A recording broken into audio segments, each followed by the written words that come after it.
और जब भी बेटा बिलियरी ट्री इन्वॉल्व होगा, आप याद रखो ऑब्स्ट्रक्टिव कोलिंजाइटिस, ऑब्स्ट्रक्टिव जॉन्डिस जो होती है उसके फीचर मिलने शुरू हो जाएंगे, ठीक है जी।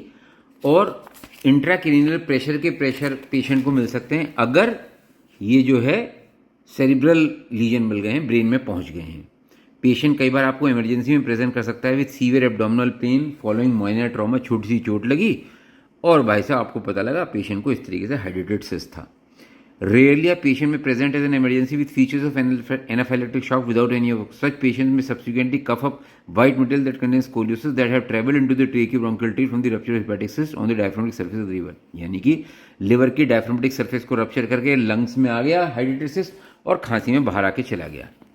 Diagnosis is of high index of suspicion, मतलब आप जिन एरियाज में रह रहे हो अगर एंडेमिसिटी है तो वहां पे इसके बारे में ध्यान रखना पड़ेगा। इन्वेस्टिगेशन में ईओसिनोफिल काउंट का, और जब भी पैरासिटिक इन्फेक्शन होगा कोई भी ईओसिनोफिल काउंट बढ़ते हैं। सीरोलॉजिकल टेस्ट कराइए, इलाइजा कराइए, इम्यूनोइलेक्ट्रोफोरेसिस कराइए, अल्ट्रासाउंड सीटी जो है बिल्कुल डायग्नोस्टिक होते हैं। स्पेस ऑक्यूपाइंग लीजन मिल जाएगा। अब कैसे मैनेज करें, देखो सबसे इंपॉर्टेंट बात यह है कि कुछ जनरल प्रिंसिपल्स हैं for treatment of a hepatic cyst, sorry of a hydrated cyst.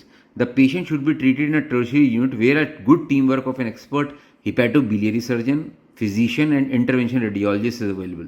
Surgical जो ट्रीटमेंट होता है वो मिनिमल एक्सेस थेरेपी से होता है, इसको बोल जाता है पेयर, यानी कि उस सिस्ट को पंक्चर करो, एस्पिरेट करो, उसमें दवाई इंजेक्ट करो और फिर से एस्पिरेट करो। और ये हम करते हैं उस शुरुआत करने एस्पिरेशन करने से पहले पेशेंट को एल्बेंडाजोल देते हैं पूरा एडिक्वेट डोज। कुछ लोग प्रेजिक्विंटल भी देते हैं लेकिन जो बेस्ट देते हैं वो एल्बेंडाजोल देते हैं। Whether the patient is treated only medically और in combination with surgery will depend upon the clinical group which gives an idea to the activity of the disease, the number of cyst and the anatomical position. तो पहले ये भी देखने उसकी position क्या है, number of cyst कितने हैं, तो हो सकता है दवाइयों से ही काम चल जाए, एस्पिरेशन की जरूरत ही ना पड़े। रेडिकल, टोटल और पार्शियल पेरिसिस्टेक्टमी विद ओमेंटोप्लास्टी और hepatic segmentectomy especially the lesion in the peripheral part of the liver are sometimes the surgical options. ये कर सकते हैं, इनके बारे में बाद में डिस्कस करेंगे। During the operation scolicidal agents are use such as hypertonic saline, ethanol और 1% प्रोविडेनाइडिन।